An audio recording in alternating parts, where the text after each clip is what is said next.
Marrickville, Barara, Yowie Bay, Rockdale, Seven Hills, Brighton, Lassane. on ABC Radio Sydney, this is Breakfast.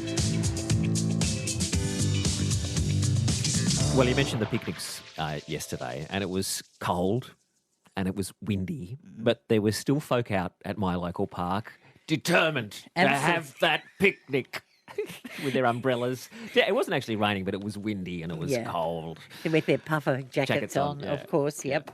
Yeah, but you're right. The unhappy campers are those mayors of the local government areas of concern. The Premier, Gladys Berejiklian, has invited the mayors to meet with her today to discuss their frustrations and the impact of the strict lockdown on their local community. Well, this meeting coincides with a call by a number of Liberal MPs. The Police Minister David Elliott and a member for Seven Hills, Mark Taylor, are both wanting the Premier to rethink lockdown boundaries so that some suburbs can open up.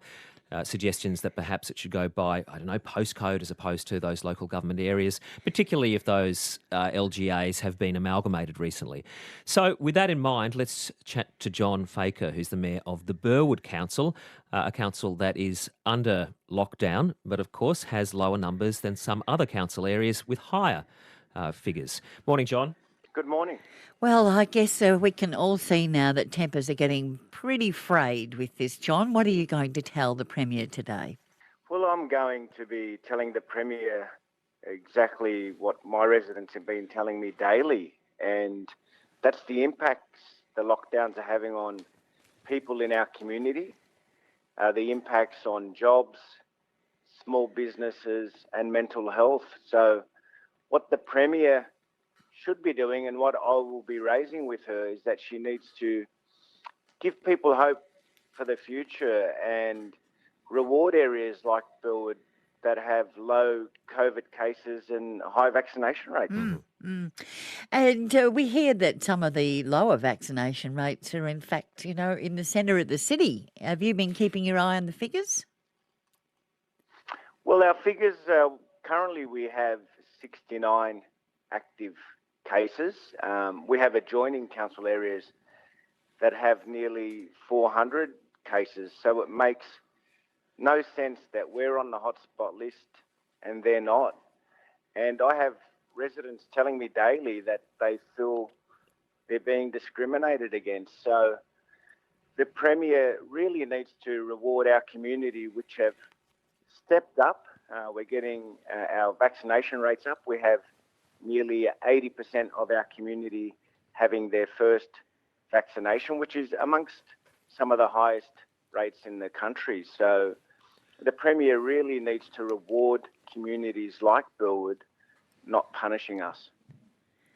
I wonder whether you'd like to join this conversation this morning. You're very welcome if you live in one of these LGAs of concern. How are you feeling about things? Or if you live outside, you're quite welcome to contribute as well. 1300 222 702 is our phone number, or you can text on 0467 922 702.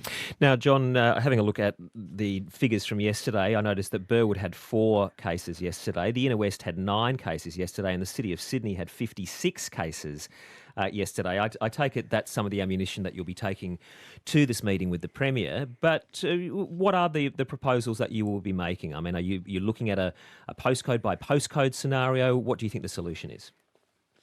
Well, the solution is the Premier needs to give hope for the future to residents from the whole Burwood LGA, because we've only had Sure, but what should that look like? I mean, have you got some firm ideas that you can throw on the table here?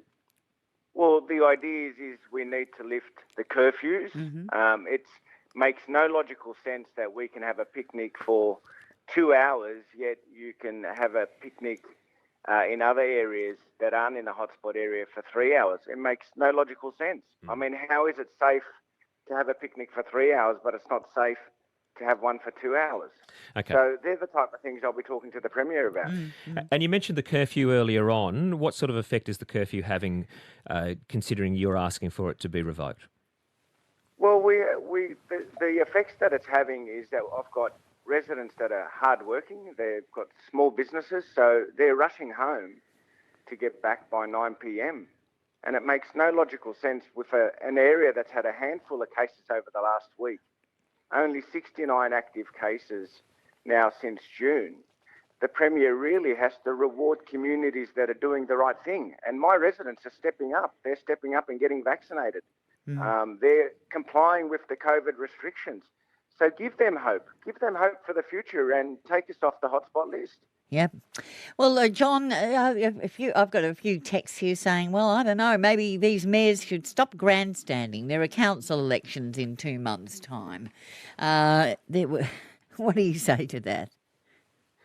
Look, this isn't about politics. This is about working with the Premier and having her talk to us and seeing us as a partner so we can work together to get our communities out of this lockdown sooner.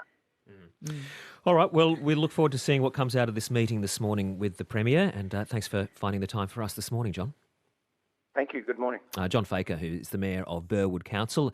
Yeah, just one of those many mayors from the LGAs of concern who will be meeting with the Premier later this morning. Yep, that's right. Burwood LGA has 4 suburbs there, Burwood Heights, Enfield and Enfield Heights. It's also got parts of Croydon Park and Strathfield in it, much smaller than nearby Inner West and Canterbury Bankstown LGAs of concern. Wake up with Robbie and Wendy for breakfast.